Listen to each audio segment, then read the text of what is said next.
Hey there, welcome to the Vital Blend. I'm Anthony, and today I got to start things off with some bad news. I hate to break it to you, but we've been set up to fail when it comes to taking care of ourselves, all right?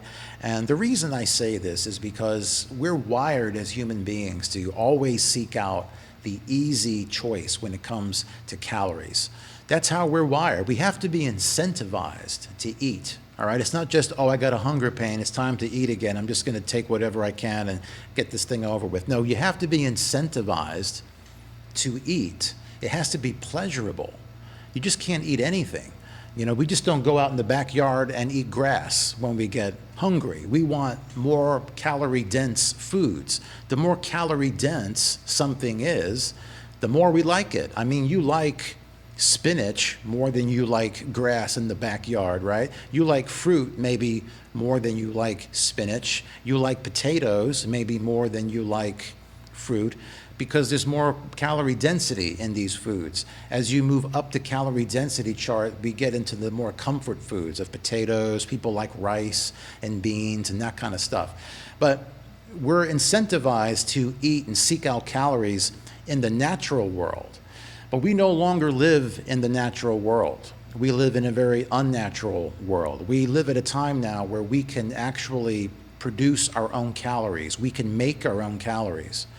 And so if we're naturally wired to seek out calories and seek out pleasure in these calories in the natural world, what happens when we can make our own calories? When we can just come up with an ice cream cone and kind of instantly double the calorie density that we're bringing into our bodies, sending our dopamine off the charts, whether it's, ice cream, cream cheese, bagels, pizza, all this stuff, sodas. This is basically, if you take a look at it a certain way, it's abuse. Okay, we're born into a world where we're being abused. We've got unnatural foods, unnatural calories, unnatural dopamine hitting our brain, unnatural relationships with food. Have you ever felt like I can't stop eating this? I've got a problem with these foods. I have to stick my hand in the bag. I can't, every time I drive past a McDonald's, I got to stop there. You're in the habit of eating things that you know are not good for you, but you can't break away from. This is a bad relationship with food. You probably don't have this with broccoli or apples and oranges. It's going to be with the man-made foods. Again, unnatural foods, unnatural calories, unnatural relationships with food. It's important to understand that if you want to be healthy, you've got to make it easy because we're wired for easy. Okay, we're not wired to spend all day long spending all our energy to look for food only to get eaten by a predator.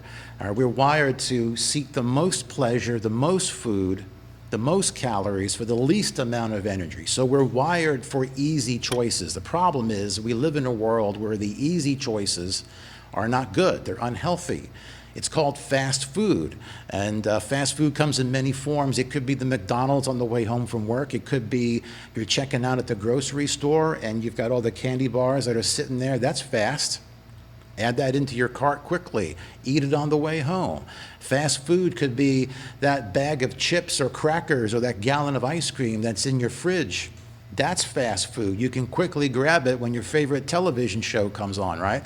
So if you want to eat healthy, just know that your competition is fast food. It's the bag of crackers and chips that's in your cupboard. It's all around you. And so what you've got to do is you've got to make sure that your environments, it always comes back to that, are clean as possible. You want to make it so that, the easy choice is the healthy choice. Okay, so instead of getting into competition with fast food, eliminate as much of this fast food stimuli from your environment as much as possible and bring in healthy fast food.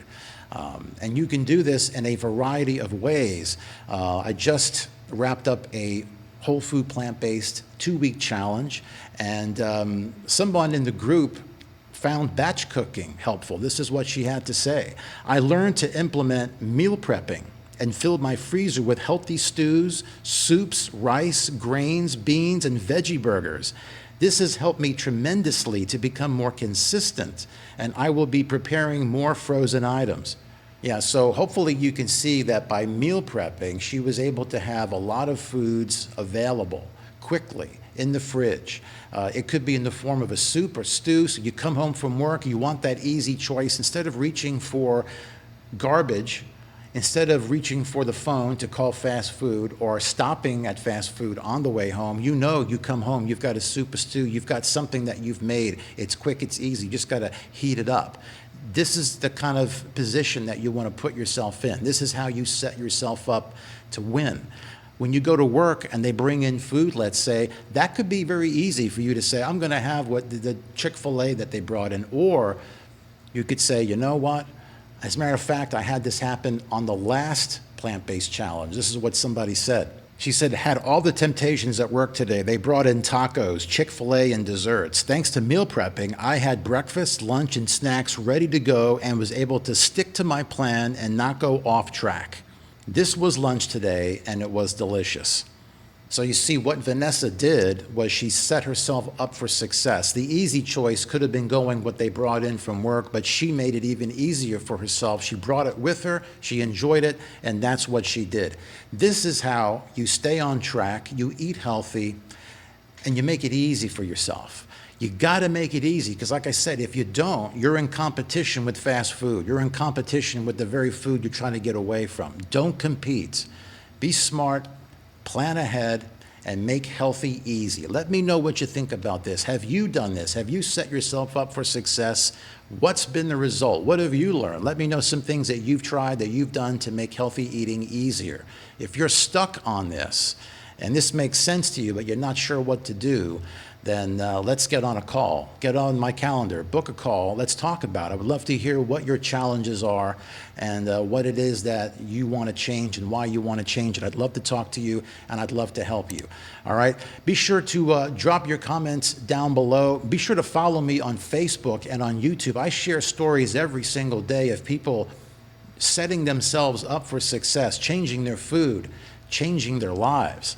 All right, so you got to love yourself, though. If you don't love yourself and care about yourself, how are you ever going to want to make any changes? It's not going to happen. So love yourself. I want you to eat more plants, and I'll see you soon.